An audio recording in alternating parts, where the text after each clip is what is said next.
Bonjour tout le monde et bienvenue au 12e épisode de Science, Pseudosciences et Scepticisme.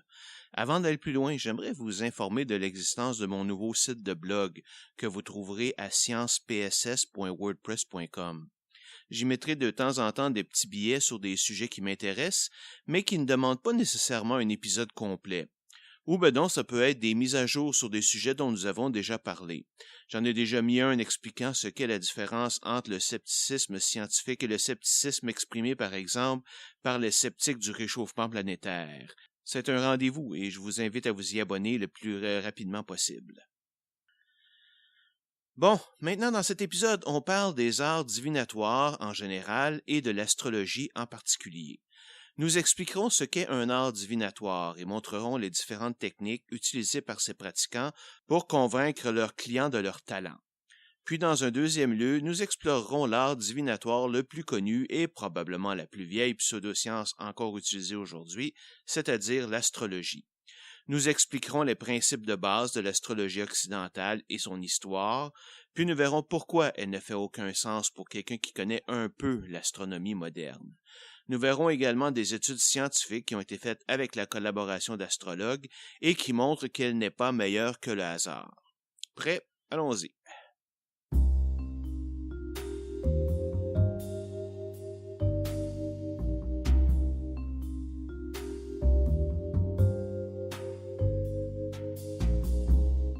Depuis son apparition, l'humanité a toujours été fascinée par ce qui l'attend dans le futur. Nous tenons souvent en horreur l'inconnu du lendemain et nous voulons savoir que nous allons lui survivre. Mais en même temps, nous ne sommes pas vraiment intéressés à savoir ce qui nous attend, surtout s'il s'agit de mauvaises choses. Après tout, voudrais-je vraiment savoir que je vais mourir dans 6 mois ou qu'il y aura une guerre nucléaire dans 2 ans? Et pourquoi commencerais-je un nouveau projet si je sais qu'il ne fonctionnera pas? Le problème est que cette approche ignore le fait que le chemin pour arriver à un but est souvent aussi important que de l'atteindre. Peut-être qu'un projet qui échoue nous donnera l'expérience nécessaire pour réussir le prochain. Cet élément d'inconnu est ce qui encourage les gens à foncer, à tenter de s'améliorer et à se dépasser. Je pense personnellement que d'être capable de prédire le futur avec précision serait la fin de l'humanité, car ça provoquerait une stagnation complète de notre société. Mais bon, ce n'est que mon opinion personnelle et vous n'écoutez pas ce podcast pour ça. Donc oui, il y a des gens qui veulent savoir ce qui leur arrivera demain, dans une semaine ou dans 6 mois. Et quand il y a une demande, vous pouvez être sûr qu'il y aura des gens qui vont la satisfaire, et de façon à en profiter le plus possible. Il n'y a pas de méthode pour prédire le futur? Pas de problème, je vais en inventer une et la transmettre à d'autres. Les gens ne veulent pas de nouvelles négatives? Très bien, je n'en donnerai pas. Ou du moins, j'en donnerai juste assez pour sembler honnête, mais ça se terminera toujours sur une note positive. Les gens veulent beaucoup plus se faire dire à quel point ils sont beaux, intelligents et vont devenir riches. Très bien, c'est ce que je vais leur dire. Et évidemment, je vais leur charger un max pour ça. Les arts divinatoires sont multiples. L'astrologie, lire dans les entrailles d'animaux, les feuilles de thé, tirer aux cartes, le tarot et j'en passe et des meilleurs. Mais au bout du compte, tout cela n'est qu'artifice, supercherie et décorum. Personne n'a jamais pu montrer qu'elle possède des pouvoirs de prédiction réels en conditions contrôlées. Si nous avons quelques personnes croyantes qui écoutent cet épisode, je les imagine vouloir me dire à ce moment « Mais Stéphane, c'est sûr qu'il y a des charlatans, mais il y en a certainement des vrais. J'en ai rencontré une astrologue moi-même, là, et elle m'a prédit des choses qui sont vraiment arrivées. » Vraiment? C'est ce que nous allons voir. Mais une remarque en commençant, si vous posez la question aux devins eux-mêmes, 100% d'entre eux diront que 90 à 95% des autres devins sont des charlatans, mais que bien sûr, eux-mêmes, ce sont de vrais devins. Il y a quelque chose qui ne marche pas dans ce calcul-là, vous trouvez pas? Mais revenons à notre astrologue qui aurait supposément fait d'excellentes prédictions. Si les pouvoirs paranormaux n'existent pas, comment une personne peut-elle faire des prédictions apparemment si précises? La réalité est qu'elle n'en fait pas. Elle utilise plutôt une combinaison du phénomène de mémoire sélective et de quelques techniques qui ont fait leur preuve pour manipuler les gens. Et le pire, c'est qu'il est possible d'utiliser tout ça sans même s'en rendre vraiment compte. Donc oui, plusieurs devins sont en fait convaincus d'avoir un vrai pouvoir, sans se rendre compte qu'ils ne font que de la manipulation psychologique. La mémoire sélective est un phénomène particulièrement bien connu. Le fait qu'on se souvient beaucoup plus des succès que des échecs, des événements qui nous ont marqués que ceux où il ne s'est rien passé. C'est la même chose ici. Imaginez que je vous dise 50 prédictions au hasard et qu'au bout d'une année, 3 se sont réalisées. La mémoire aura tendance à ne se rappeler que de ces 3 prédictions et à oublier les autres. Ce n'est que si on prend le temps pour analyser le résultat en faisant un effort pour se remémorer toutes les prédictions originales qu'on réalise qu'il n'y a rien de spécial à n'avoir eu que 3 succès. Mais cela n'est vrai que si en tant que devin, je n'ai aucune information sur la personne en face de moi, et je ne tente pas d'en obtenir, ce qui n'est évidemment pas le cas. Dès que je vois quelqu'un s'asseoir devant moi, je ne peux m'empêcher de collecter des informations à son sujet, selon son âge, son apparence, ses vêtements, sa manière de se conduire, son niveau de stress, le type de questions qu'elle pose, etc. Cela me donne immédiatement de l'information sur sa situation sociale et financière, et quel thème pourrait être important pour elle. Une technique souvent utilisée lorsqu'on fait face à une personne qui nous est inconnue est celle de la lecture à froid, le cold reading. Cette technique consiste à manipuler la personne pour qu'elle vous donne l'information que vous voulez savoir sans qu'elle ne s'en rende compte. Cela est fait en posant des questions très vagues et en laissant la personne faire le lien avec sa vie. Elle vient du fait que les humains veulent en général aider les autres et leur donner un maximum d'informations. Quand quelqu'un vous demande si vous avez l'heure et que vous ayez une montre, vous ne vous contentez pas de simplement répondre oui. Vous lui direz directement l'heure parce que vous comprenez que c'est ce qu'elle veut savoir. Les devins font exactement la même chose. Par exemple, disons que je prétends pouvoir parler aux morts, que vous venez me voir pour avoir des nouvelles de votre père récemment décédé. Je ne connais rien de votre père, alors je me lance à la pêche en disant que je vois une personne qui aime la nature. Évidemment, à peu près tout le monde aime la nature, donc ce n'est pas un grand risque. Vous me répondrez que oui, il était quelqu'un qui aimait prendre de longues marches en forêt. Notez à quel point vous m'avez donné plus d'informations que ce que je demandais. Par contre, si votre père n'aimait pas la nature, vous allez soit me le dire ou vous ne réagirez pas. Aussitôt, je comprends comme devin mon erreur et je change mon angle d'attaque en disant qu'il vivait soit près de la nature ou que son travail lui faisait passer dans la nature. La personne qui est là veut tellement que le devin soit vrai qu'elle va souvent trouver d'elle-même une connexion. Genre, il est déjà allé camper dans sa jeunesse. Et si je n'obtiens pas vraiment cette connexion, alors qu'est-ce que je fais? Eh bien, je la change. Attendez, je réalise que je vois une rivière ou de l'eau. Est-ce que votre père aimait l'eau? Et ainsi de suite. Jusqu'à ce que j'aie une assez bonne idée de la personnalité de votre père pour simuler ses réponses à vos questions. Aucun pouvoir psychique, juste de la bonne vieille psychologie et une volonté, consciente ou non, de manipuler les gens. Une deuxième méthode est ce qu'on appelle la lecture à chaud ou hot reading. Là, on entre carrément dans la fraude, car il s'agit de connaître à l'avance la raison de la visite d'une personne et de pouvoir se préparer en conséquence. Évidemment, un devin qui s'installe à une table en plein centre d'achat ne peut utiliser cette méthode, mais si j'ai une clientèle fixe et aisée et qu'un de mes clients me réfère quelqu'un de son entourage, rien ne m'empêche d'avoir son nom à l'avance et de me renseigner sur elle. Ce client qui me l'a référé peut probablement tout me dire sur les raisons de sa visite.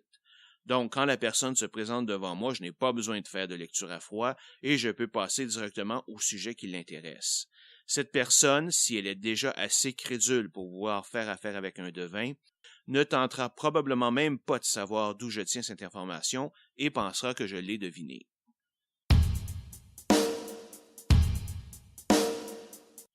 Imaginez que je sois un devin et que je désire vous montrer comment manipuler les gens. Je vous dirais que quand on donne la bonne aventure à des clients, il y a quand même quelques règles à respecter. N'oubliez pas que les clients ne sont pas vraiment intéressés à connaître le futur. Ils veulent simplement se rassurer que leur situation actuelle va s'améliorer avec le temps ou que la décision qu'ils ont prise sera la bonne, que ce soit vrai ou non. Donc, 1. Évitez les prédictions carrément négatives, genre vous allez bientôt mourir ou vous allez tomber malade. Je vous garantis que vous ne garderez aucune clientèle avec ce genre de nouvelles. Deuxièmement, vos prédictions doivent être généralement positives. Dans le pire des cas, même si vous pensez que des troubles sérieux attendent votre client, ajoutez qu'ils seront de courte durée et que tout devrait rentrer dans l'ordre par la suite. Troisièmement, vos prédictions devraient le plus possible être dures à confirmer ou infirmer, ou être tellement générales qu'elles ne veulent rien dire. Oh, une entrée d'argent est sur le point d'arriver? Tout le monde reçoit de l'argent. Ça s'appelle avoir une paye ou un chèque d'aide du gouvernement. Et surtout, grande leçon pour tous les devins et catastrophistes du monde, ne donnez jamais au grand jamais de date. Dites quelque chose du genre, tu vas bientôt voir quelqu'un que tu n'as pas vu depuis longtemps. Voyez comme c'est vague et sécuritaire.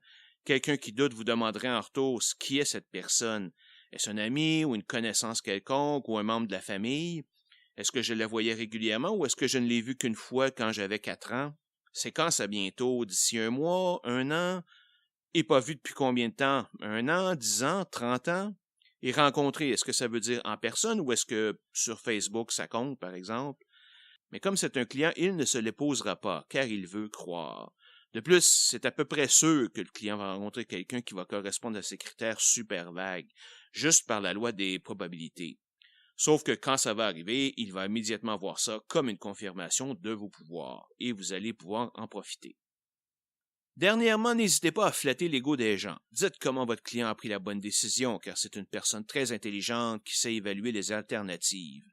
Vous pouvez mentionner ses défauts, mais seulement s'il vous les a lui-même avoués, mais ajoutez un spin positif. Oui, c'est vrai que vous êtes souvent en retard dans vos travaux, mais c'est parce que vous êtes un perfectionniste qui n'accepte pas les compromis. Et non pas parce que vous êtes un paresseux qui remettez toujours tout au lendemain. Fait que suivez ces règles et vous allez vous faire un maximum d'argent.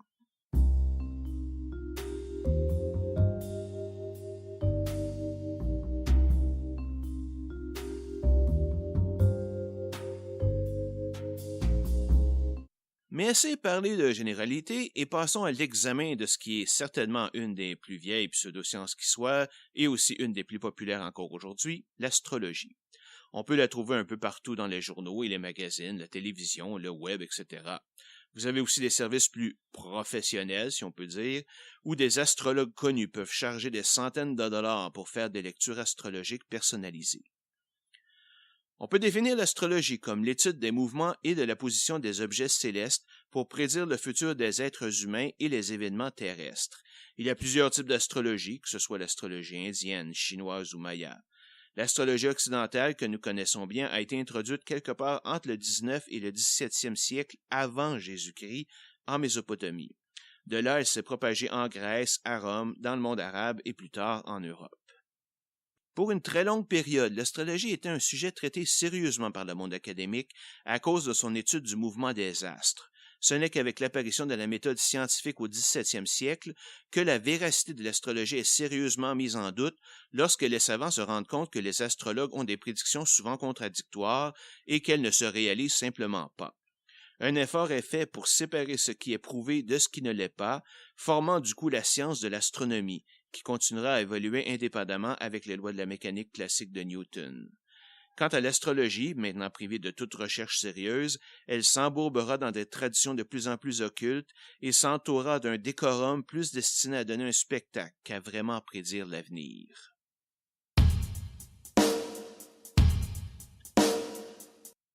Voyons un peu maintenant quels sont les principes du zodiaque. Notez que nous allons discuter ici de l'astrologie occidentale que nous connaissons tous, mais cela s'applique également à tous les autres types d'astrologie. Un principe de base en astrologie est que l'humain, la Terre et le cosmos sont liés de façon directe et que tout ce qui se passe sur Terre ou à une personne en particulier est reflété dans le ciel, et vice-versa. De plus, cette relation peut être exprimée de façon mathématique par des nombres, des angles visuels, des formes et des sons, même si ces derniers ont été plutôt oubliés dans le dernier siècle. Pythagore, un ancien grec qui a vécu au 6e siècle avant notre ère et qui nous a donné son fameux théorème sur la longueur de l'hypoténuse d'un triangle rectangle, a émis l'hypothèse de l'harmonie des sphères dans laquelle le Soleil, la Lune et les autres planètes émettent chacune leur propre bourdonnement unique basé sur leur orbite autour de la Terre, imperceptible à l'oreille humaine et reflétant la qualité de la vie sur Terre. Tout le monde connaît les 12 signes du zodiaque, mais ce n'est pas tout le monde qui sait ce qu'est le zodiaque. Le zodiaque est en fait une bande cosmique dans le ciel, contenant 12 constellations et dans laquelle se promène le Soleil pendant une année. Une constellation, quant à elle, est un groupe d'étoiles formant une image ou un dessin, même si la plupart du temps il faut avoir une très bonne imagination pour les voir ou en avoir fumé du bon. Les signes sont en ordre le bélier, le taureau, le gémeaux, le cancer, le lion, la vierge, la balance, le scorpion, le sagittaire, le capricorne, le verseau et le poisson. Chaque signe correspond à une période d'environ 1 mois et votre signe astrologique est la constellation dans laquelle se trouve le soleil au moment de votre naissance. À chaque signe est associé un ensemble de traits de personnalité partagés par toutes les personnes nées dans la période correspondante. Chaque signe est aussi associé à un astre quelconque, pas nécessairement une planète, comme on le verra plus tard, à un élément, feu, eau, terre et air, et une qualité, cardinale, fixe ou mutable. Mais tous savent, et même les astrologues, qu'il est impossible de séparer toute la population mondiale en 12 groupes distincts.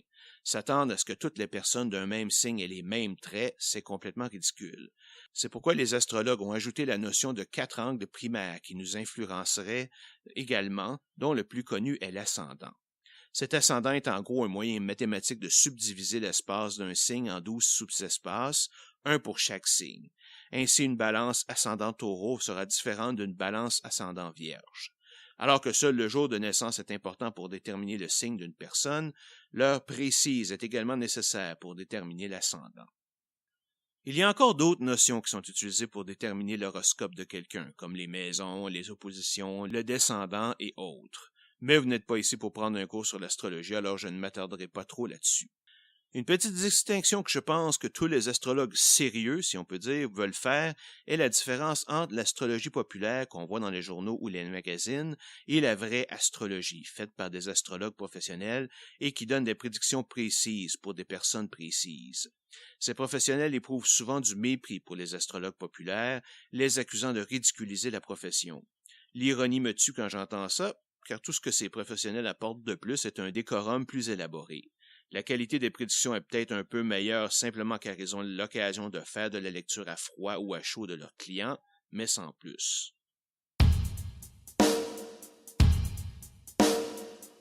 Avant de passer à une réfutation systématique de l'astrologie, amusons-nous un peu à comparer les traits de personnalité que je suis supposé avoir avec celles que j'ai.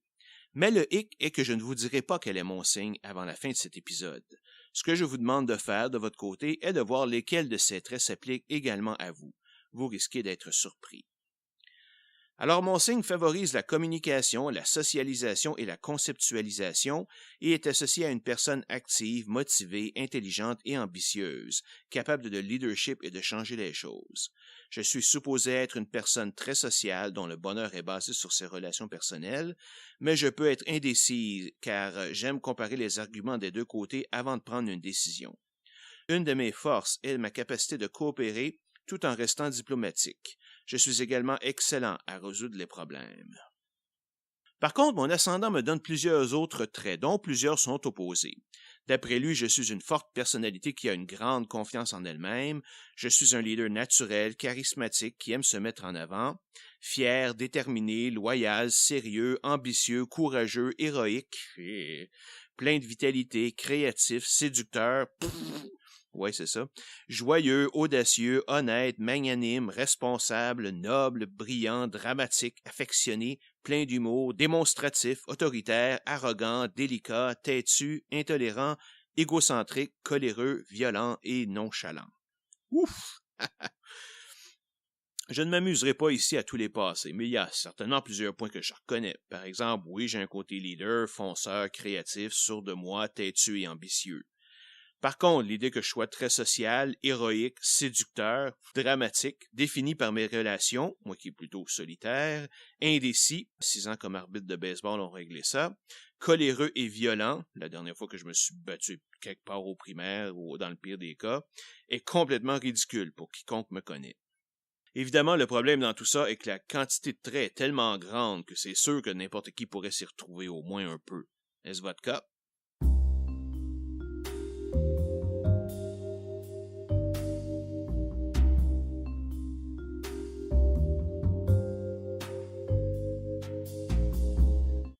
Disons-le immédiatement, l'astrologie est une pseudo-science, l'une des plus vieilles qui soit. Elle semble basée sur des lois et des principes assez stricts, mais en fait, il n'y a aucune raison de croire qu'ils sont vrais. Et en fait, nous savons pertinemment qu'ils sont tous faux. Tout comme par exemple le feng shui, l'analyse qu'elle fait de votre signe, de votre ascendant et des autres facteurs peut être interprétée de toutes sortes de façons, ce qui fait que n'importe quelle prédiction peut être justifiée. Il y a plusieurs types de preuves que l'on peut apporter contre l'astrologie et nous allons les aborder dans les prochaines sections. Dans un premier temps, nous allons voir des problèmes internes à l'astrologie, c'est-à-dire qui montrent qu'elle ne pourrait vraiment être utilisée même si elle était vraie. Dans un deuxième temps, nous verrons pourquoi elle n'est pas une science. Et puis finalement, nous nous plongerons dans le monde fascinant de l'astronomie moderne pour montrer pourquoi les tenets fondamentaux de l'astrologie sont basés sur une conception totalement erronée de notre univers. Alors commençons cette section par les problèmes internes à l'astrologie. Même si nous acceptons ces prémices, c'est-à-dire que les planètes, la Lune et les étoiles ont une influence sur notre personnalité et que l'interprétation de leur position nous permet de prédire le futur, il y a quand même plusieurs problèmes qui la rendent pratiquement inutilisable. Premièrement, comme vous pouvez le constater en lisant n'importe quel horoscope, les prédictions restent presque toujours très vagues. Et ça, c'est un problème général pour tout soi-disant pouvoir de divination, comme nous l'avons déjà mentionné au début de cet épisode. Faites attention à votre santé, vous pourriez rencontrer une ancienne connaissance, etc. Toujours des possibilités, jamais des certitudes. Si ça ne se produit pas, comme c'est généralement le cas, c'est OK, car ce n'était pas une certitude. Si vous êtes célibataire, vous allez rencontrer quelqu'un. Oui, je sais, je rencontre plein de gens. Est-ce que ça veut dire que je vais avoir une relation à long terme avec quelqu'un qui m'intéresse? Mystère. Si vous êtes pauvre, vous allez bientôt recevoir un coup d'argent. Si vous êtes sans emploi, il y en a probablement un qui s'en vient très bientôt. Un deuxième problème est que même en utilisant les ascendants, cela ne fait en tout que 144 groupes de personnes différentes, 12 signes fois 12 ascendants. Or, la population de la Terre est d'environ 7,5 milliards de personnes. Donc, chaque combinaison de signes et ascendants couvre plus de 52 millions de personnes. Donc, théoriquement, 52 millions de personnes pourraient avoir des troubles de santé le même jour dans le monde. Un autre point qui me fait rire un peu est quand on entend une prédiction disant, par exemple, que vous aurez aujourd'hui des problèmes avec votre conjoint. OK. Mais qu'est-ce qui arrive si l'horoscope de mon conjoint dit au contraire que tout va bien dans son couple? C'est qui gagne quand les prédictions sont contradictoires? Et puisque nous sommes constamment en relation avec les autres, par exemple au travail, ces contradictions sont constantes à tous les jours. Mais il y a des aspects plus sérieux même dans cette catégorie de problèmes. Par exemple, vous savez probablement que les signes vont d'un jour précis d'un mois à un jour précis dans le mois prochain, hein? Vrai? Faux? En fait, ces dates, qui correspondent au moment où le Soleil entre dans l'espace d'un signe du zodiaque en question, est variable d'année en année. Il peut varier d'environ 2 à 3 jours, exactement comme les équinoxes de saison. Par souci de simplicité, nous disons que le printemps commence le 21 mars, mais en fait, il peut commencer entre le 20 et le 22. C'est exactement la même chose ici. Par exemple, les dates normales du Verseau sont du 23 août au 21 septembre, mais en 2016, elles étaient du 24 août au 23 septembre. Donc, pour tous ceux dont la naissance est tout près d'une des dates de changement de signe, vous devez consulter la liste de ces dates pour votre année de naissance pour savoir vraiment à quel signe vous appartenez. Un deuxième exemple est lorsqu'on veut trouver son ascendant. Souvenez-vous que pour cela, l'heure exacte de notre naissance, à la minute près, est importante. Mais pensez-y un peu, qui peut dire l'heure exacte à laquelle il ou elle est né? Oui, vous avez bien une heure marquée sur votre certificat de naissance, mais qui vous dit que c'est la bonne? Que le docteur ne l'a pas approximée? Vous ne pensez pas qu'il avait quelque chose de plus important à faire à ce moment que de regarder l'horloge, comme par exemple s'occuper de votre naissance? Et quand considère-t-on que le bébé est né? Lorsque sa tête sort, qu'il est sorti au complet, que le cordon ombilical est coupé? S'il est né prématurément ou par césarienne, est-ce que ça ne vient pas fausser les résultats? Et même si tout se passe naturellement et que par miracle, quelqu'un a bien regardé l'horloge au moment précis de la naissance, qu'est-ce qui nous dit que cette horloge a vraiment la bonne heure? Souvenez-vous, avant les téléphones connectés à Internet, il était pratiquement impossible d'avoir 2 horloges ou montres avec exactement la même heure.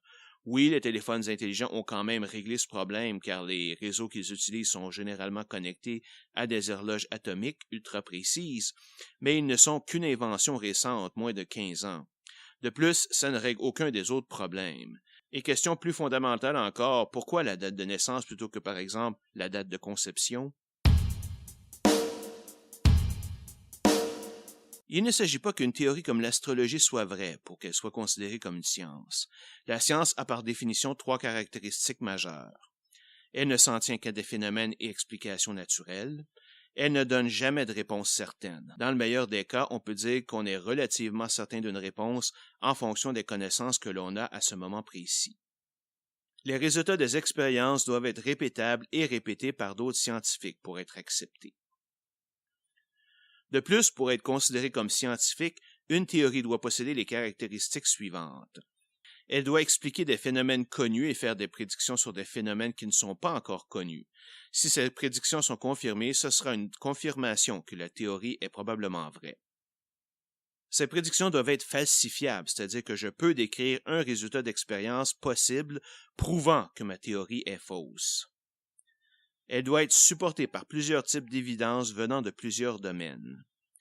La théorie doit être consistante avec les résultats expérimentaux connus et doit être au moins aussi précise et expliquer plus de phénomènes que toutes les théories existantes.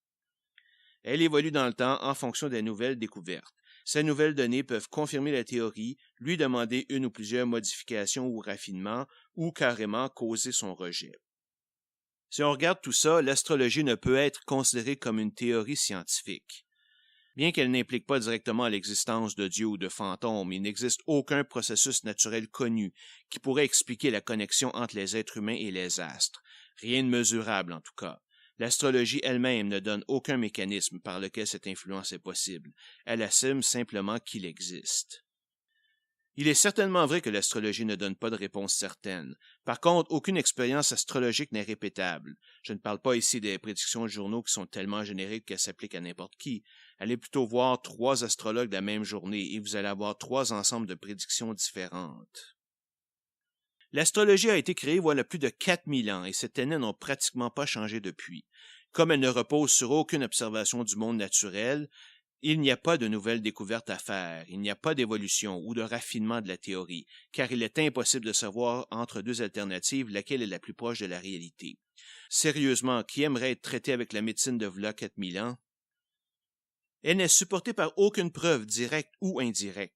Ces résultats sont hautement variables en fonction de plusieurs paramètres, dont le plus important est probablement la personnalité de l'astrologue lui-même. Et finalement, la raison la plus importante est qu'elle n'est pas falsifiable. Toute mauvaise prédiction peut être expliquée de façon aléatoire. Elle ne s'appliquait pas vraiment à cette personne, l'astrologue a mal interprété le résultat, les circonstances ont changé, rendant la prédiction caduque, etc. Donc, qu'elle fonctionne ou non, l'astrologie ne peut être considérée comme une science. Mais évidemment, elle ne fonctionne pas. Et c'est ce que nous allons voir dans le prochain segment.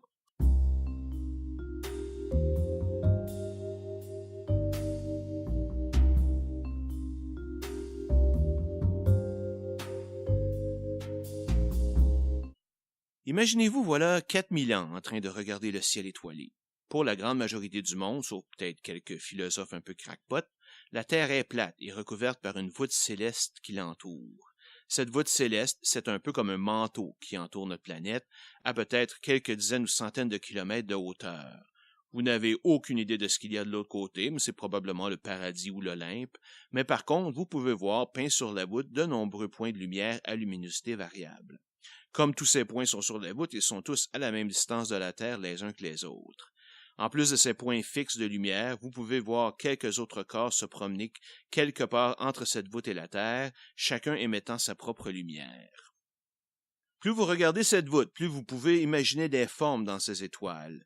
De plus, vous vous rendez compte que le Soleil, de loin la plus grande source de lumière, se promène dans le ciel selon un chemin bien régulier et bien précis sur 365 jours et quart. Sur ce chemin, vous notez 12 groupes d'étoiles qui forment des images basées sur votre mythologie. Ces groupes sont ce qu'on appelle des constellations. Voilà à quelques variances près les connaissances astronomiques sur lesquelles l'astrologie a été construite. Mais si vous avez suivi le moindre cours ou lu le moindre livre de physique ou d'astronomie, ou même juste écouté quelques émissions de vulgarisation scientifique à la télévision, vous savez bien qu'il n'y a pas grand-chose de correct là-dedans. Amusons-nous donc à analyser morceau par morceau toutes les erreurs dans ce que je viens de décrire. La première erreur est de considérer que la Terre est au centre de l'univers et que tous les autres astres tournent autour d'elle. Nous savons très bien que ce n'est pas le cas. La Terre n'est qu'une des 8 planètes qui tournent autour de notre Soleil, qu'il n'est lui-même qu'une des 300 milliards d'étoiles dans notre galaxie, chacune d'elles pouvant posséder des planètes. L'estimation la plus récente du nombre de galaxies visibles dans l'univers va de 200 milliards à plus de 2 trillions.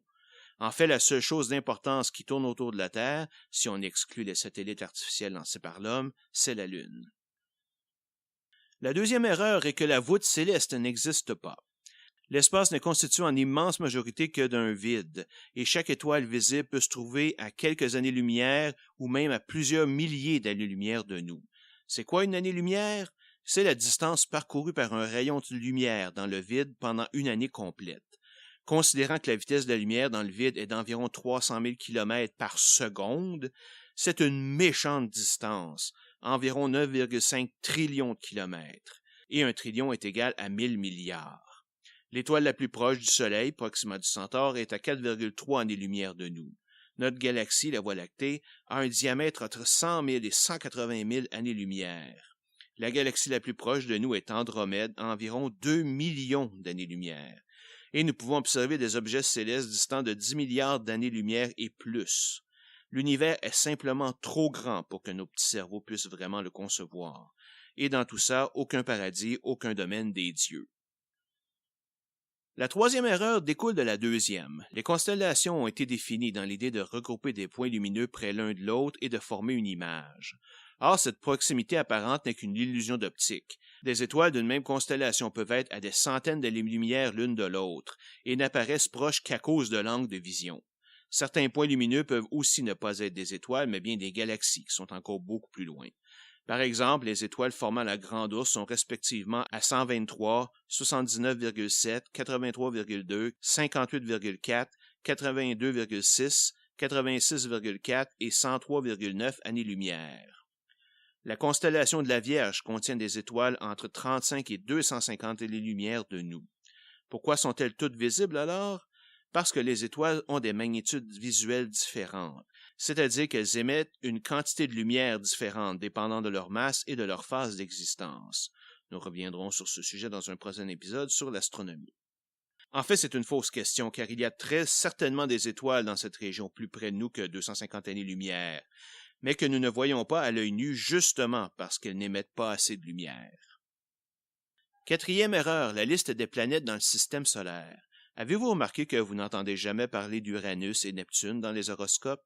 C'est normal, elles n'étaient pas encore découvertes à l'époque. Uranus a été découverte en 1781 et Neptune en 1846. Pourtant, non seulement ce sont des planètes, mais ce sont des géantes gazeuses comme Jupiter et Saturne.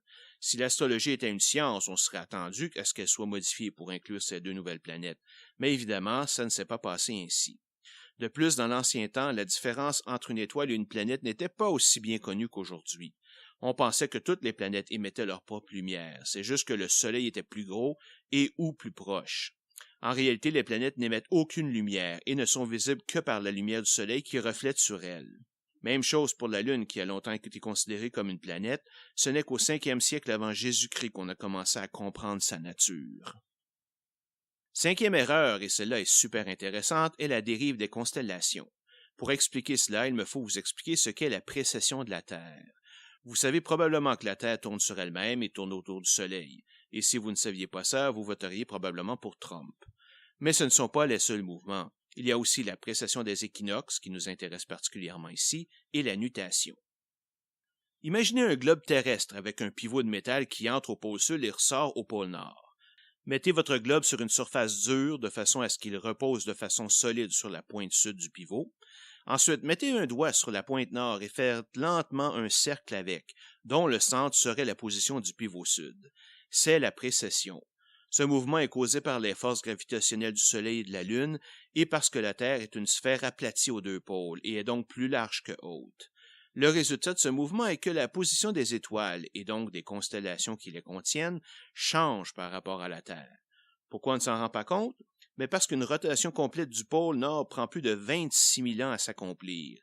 Sauf que les constellations sélectionnées pour l'horoscope l'ont été voilà plus de 4000 ans, et donc leur position a vraiment eu le temps de changer un peu.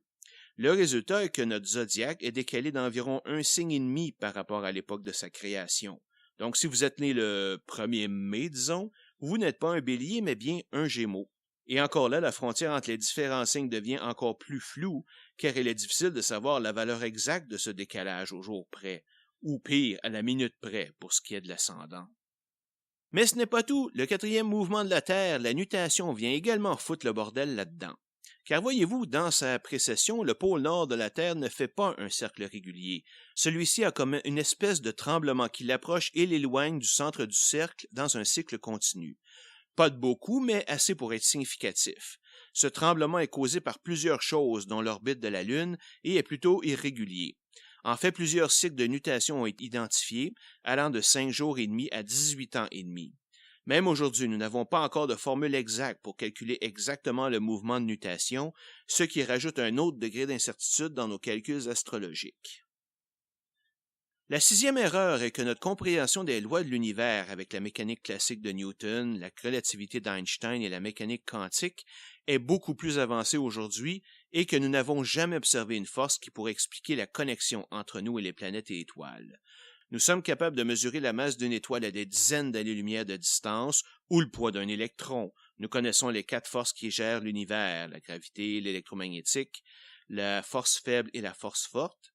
Nous avons une bonne idée comment la mécanique quantique fonctionne, même dans ses aspects les plus bizarres, mais nous n'avons jamais trouvé de force physique qui agirait sur le comportement humain.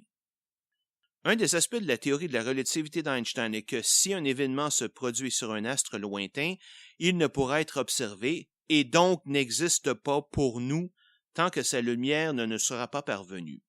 Tant que ce n'est pas le cas, cet événement ne peut avoir aucune influence sur nous, c'est vraiment comme s'il ne s'était pas passé.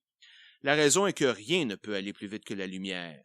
Si le Soleil explose demain, nous ne serons capables de le détecter que 8 minutes plus tard, quand sa lumière nous sera parvenue. Non seulement nous ne serons pas capables de le détecter avant, mais cette explosion n'existera pas pour nous jusqu'à temps que nous soyons complètement calcinés, car la chaleur, c'est de la lumière. Dans ce cas, comment un paquet d'étoiles à des distances différentes peuvent-elles avoir un effet simultané sur nous? N'oubliez pas, si une étoile est à 50 années-lumière, alors nous l'observons telle qu'elle était voilà 50 ans, car c'est le temps que sa lumière a pris pour nous atteindre. Si une autre étoile de la même constellation est à 150 années-lumière, alors nous l'observons telle qu'elle était voilà 150 ans. Donc les deux étoiles ont une différence de plus de 100 ans d'âge quand nous les observons en même temps sur Terre. Évidemment, ceux qui aiment les pseudosciences et ne connaissent rien à la mécanique quantique vont immédiatement clamer qu'elle peut être utilisée pour avoir des effets instantanés par le processus d'intrication quantique, qui fait que si deux particules sont intriquées ensemble, tout changement de l'une d'elles entraîne un changement équivalent dans l'autre, et ce, peu importe la distance qui les sépare. C'est vrai, mais évidemment, ce n'est pas aussi simple. Premièrement, pour être intriquées, deux particules doivent avoir été mises en contact une avec l'autre. Aucune particule ne peut devenir intriquée avec une autre à distance. Deuxièmement, même si un changement dans une particule entraîne un changement dans la deuxième, le résultat de ce changement est complètement aléatoire et inconnu jusqu'à ce qu'on puisse comparer l'état des deux particules ensemble. Or, faire cette comparaison demande le transfert d'informations de la première particule à la deuxième particule, et cette information, comme n'importe quelle autre information, ne peut être transmise plus rapidement que la vitesse de la lumière. Donc, même avec la mécanique quantique, il est impossible d'aller plus rapidement que la lumière, et le principe de causalité, c'est-à-dire cause avant effet, est donc respecté. La 7e et dernière erreur majeure est que pour l'astrologie, seule la matière visible existe, donc les planètes et les étoiles, et peut-être même aussi les galaxies. Mais évidemment, nous savons très bien aujourd'hui que nous ne pouvons voir, surtout à l'œil nu, l'énorme majorité des objets astraux.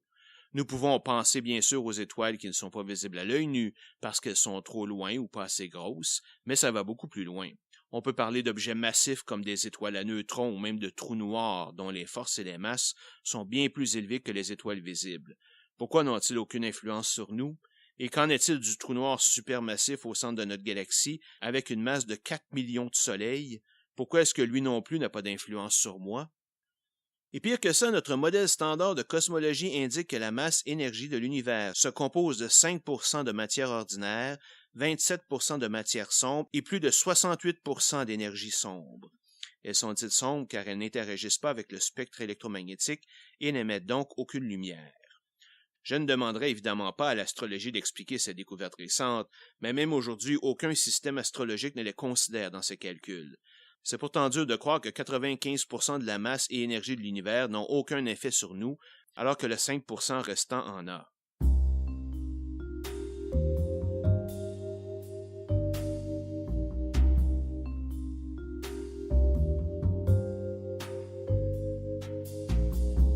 Jusqu'à maintenant, mes efforts se sont consacrés à montrer que les principes de l'astrologie sont basés sur une vue très ancienne et complètement fausse du cosmos. Cela ne veut pas dire qu'elle n'a pas été testée en laboratoire. Malgré ce qu'en disent les charlatans et les fanatiques, les scientifiques testent tout et ont testé l'astrologie à quelques reprises. Mais quand toutes les études sans exception montrent qu'il n'y a aucun résultat positif à propos d'un sujet, ils finissent par s'en désintéresser assez rapidement. Un des problèmes que l'on rencontre lorsque vient le temps de tester les astrologues est le fait que leurs prédictions sont tellement vagues qu'il est très difficile de déterminer si elles se sont réalisées ou non. C'est pourquoi les scientifiques ont utilisé d'autres moyens de tester les supposés pouvoirs des astrologues. Une des études les plus connues est celle de Sean Carlson en 1985. Dans cette étude, 28 astrologues ont eu la tâche de faire correspondre les cartes du ciel à la naissance de 100 personnes à leur profil psychologique généré par le test California Psychological Inventory. Cette étude a été faite doublement à l'aveugle, c'est-à-dire que ni les astrologues ni les personnes qui leur présentaient les cartes ne savaient qui était qui. 26 des 28 astrologues ont été choisis par le National Council for Geocosmic Research, qui a également supervisé le processus avec certains physiciens. Les autres participants sont des astrologues qui se sont portés volontaires par après. Les résultats publiés dans la revue Nature montrent que les résultats obtenus par les astrologues ne sont pas meilleurs que ceux obtenus par le hasard. Évidemment, les astrologues se sont plaints par la suite que le test était injuste et biaisé et construit de manière à ne montrer aucun effet. Le problème est que ces mêmes astrologues ont participé et donné leur approbation au protocole du test. Une deuxième étude s'est étendue sur plusieurs décennies, de 1958 à 2003, et a nécessité la participation de milliers de personnes. Il s'agissait de comparer la vie de personnes qui sont nées à quelques minutes d'intervalle tout au plus l'une de l'autre. Elles auraient ainsi le même signe et le même ascendant. Ces personnes ont été évaluées à plusieurs moments de leur vie sur plus de 100 critères, comme leur métier, leur niveau d'anxiété, leur statut légal, leur agressivité, leur habilité sociale, leur intelligence et leur capacité en arts, sport, mathématiques et lecture. Les résultats publiés par le Dr. Jeffrey Dean, lui-même ancien astrologue, et le Dr. Ivan Kelly montrent qu'il n'y a pas plus de points communs entre ces personnes qu'entre deux personnes prises au hasard. Une autre étude semblable a été publiée en 2011 avec le même résultat. Une troisième étude a été publiée en 1990 dans The Journal of Scientific Exploration par McGrew et McFall. On a créé un dossier sur chacun des 23 volontaires, comprenant sa biographie, des photos de face et de profil et le résultat de tests de personnalité. Puis on a fait la carte du ciel à la naissance pour chacun d'entre eux. Un groupe de 6 astrologues experts ont eu ensuite la tâche, indépendamment l'un de l'autre, d'assigner la bonne carte du ciel aux bons volontaires. Par mesure de contrôle, une personne qui n'est pas un astrologue a aussi fait le test. Chaque astrologue a ensuite évalué son niveau de confiance d'avoir réussi le test. Les résultats sont probants, aucun astrologue n'a pu faire mieux que le hasard, peu importe son niveau de confiance, et aucun n'a fait statistiquement mieux que la personne contrôle. Le sociologue anglais David Voas a examiné les données de plus de 20 millions d'Anglais pour voir si leur signe avait un effet quelconque sur leur statut marital. Aucun effet n'a été trouvé. Un cas spécial est celui de l'effet Mars. En 1955, le psychologue et astrologue français Michel Gauquelin publie dans son livre L'influence des astres qu'il a trouvé une corrélation entre le mouvement diurne des planètes et le succès dans certaines professions. En particulier, il a trouvé qu'un nombre très significatif de champions sportifs étaient nés après l'apparition ou la culmination de la planète Mars dans leur signe. 22% pour les champions contre 17% dans la population totale. C'est ce qui a été appelé l'effet Mars. Malgré quelques critiques, cet effet a été confirmé par la suite par une étude sur les athlètes belges en 1956, un statisticien membre du CICOP, le Comité pour l'étude scientifique des phénomènes paranormaux, Marvin Zelen en 1976, et un autre membre de CICOP, George O. Abel, en 1977. Mais les critiques sur la méthodologie utilisée ne se sont pas tues pour autant, entre autres venant du seul astronome membre du CICOP, Dennis Rawlins.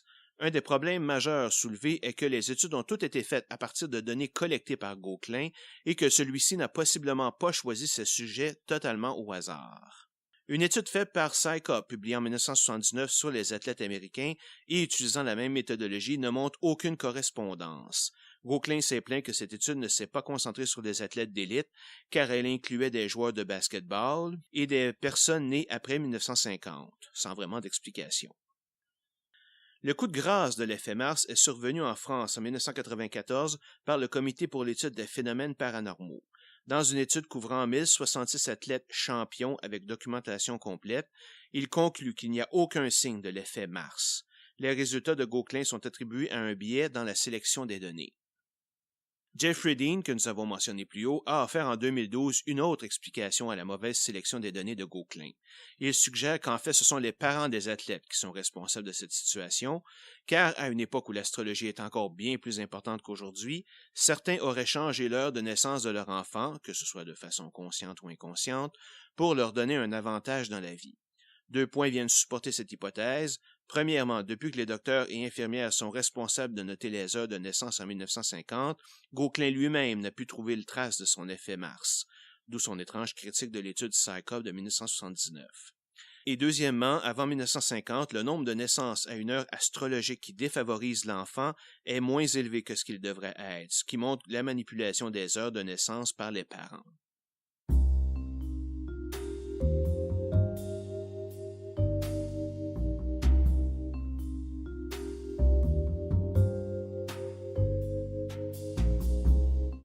Le dernier sujet que j'aimerais aborder pour bien vous montrer la grande incertitude de l'astrologie est la fameuse ère du Verseau. Bien que les signes du zodiaque n'aient pas été décalés pour suivre la précession des équinoxes, l'astrologie a tenté d'inclure ce phénomène en introduisant l'idée d'ère qui change environ tous les 2150 ans, alors que l'axe nord de la Terre pointe vers une des constellations du zodiaque. C'est ainsi que nous sommes, ou nous allons entrer bientôt, dans l'ère du Verseau. D'après ce que j'en ai entendu parler avant l'an 2000, cette ère était supposée amener la paix et la prospérité, jusqu'à ce que les attentats du 11 septembre 2001 nous ramènent tous brutalement à la réalité. Mais si vous faites comme moi et que vous faisiez une recherche sur Internet sur l'ère du Verseau, vous allez être surpris de l'incertitude complète qui existe sur sa date d'arrivée ou même de ce qu'elle est supposée amener. De multiples dates ont été avancées pour son arrivée. Certains disent qu'elle a débuté en 1844 ou que la Révolution américaine, la Révolution industrielle et la découverte de l'électricité lui sont dues. Plusieurs pensent qu'elle a démarré quelque part au 20e siècle ou au début du 21e. Rudolf Steiner, un philosophe autrichien mort en 1925, l'a prédit pour l'an 3573, mais une variante de sa méthode indique plutôt l'an 1433.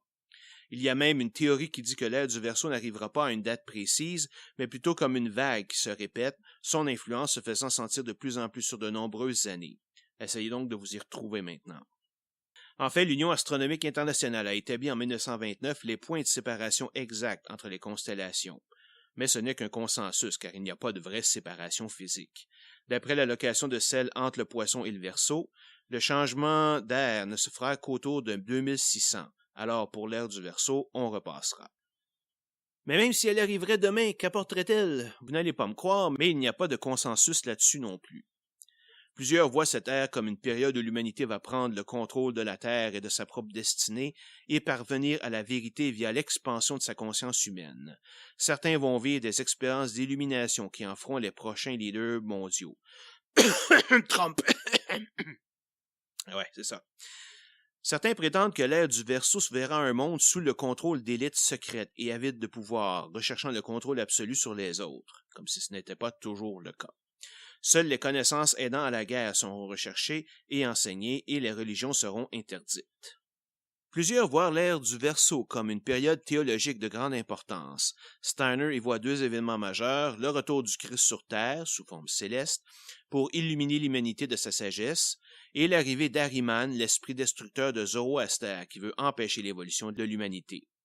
Alice Bailey, une des fondatrices du Nouvel Âge, parle du retour du Christ sur Terre, instaurant une religion unique et un gouvernement mondial. Finalement, dans le monde hippie et New Age, l'ère du Verseau est associée à la solidarité collective, la coopération, la fraternité et le détachement des choses matérielles. Je ne sais pas si ça correspond au monde que vous avez autour de vous, mais ça ne correspond pas au mien. Donc, si on résume tout ça, on ne sait ni quand l'ère du Verseau commencera, ni ce qu'elle apportera à l'humanité. Autrement dit, quelle belle perte de temps.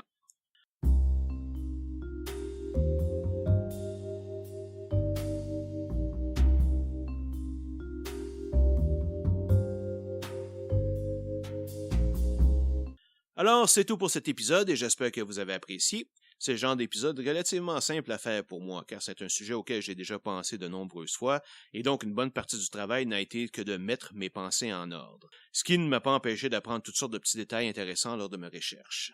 Je pense bien avoir déjà sélectionné le sujet de mon prochain épisode, mais je préfère ne rien révéler jusqu'à ce que j'ai avancé dans sa rédaction. Alors pour ceux qui attendent encore des réponses de ma part, un peu de patience et à la prochaine!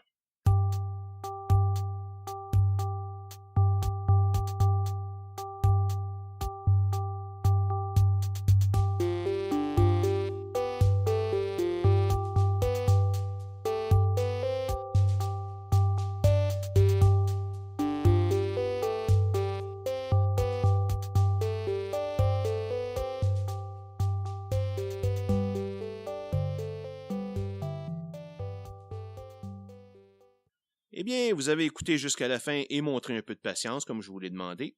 Pour vous remercier, je vais donc vous dire mon signe astrologique. Je suis né un 15 octobre à minuit 45. Donc, officiellement, je suis une balance ascendant Lion. Et comme toutes les balances ascendant Lion, je ne crois pas à l'astrologie. Voilà. Bonjour.